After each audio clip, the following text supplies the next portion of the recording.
அரியணை ஏற நினைக்கிற அவன் எண்ணம் நிறைவேறாது. அதாவது முதலமைச்சர் பதவி அடைய நினைக்கிற உதயநிதி ஸ்டாலின் எண்ணம் நிறைவேறாது. அதோட வார்த்தை பாருங்க, இப்போ பைபிள் அர்த்த மாதிரி இருக்கும், அது அர்த்தம் இதுதான்.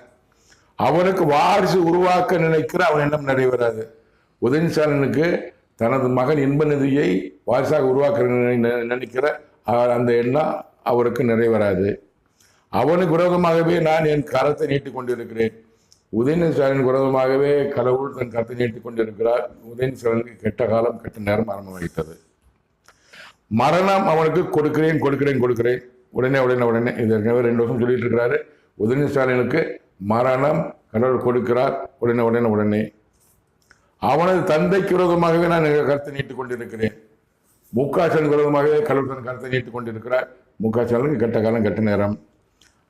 இது கடவுள் சொன்ன வார்த்தை அல்ல, கடவுள் சொன்ன வார்த்தை. முக ஸ்டாலினை பற்றி கடவுள் சொன்ன வார்த்தை.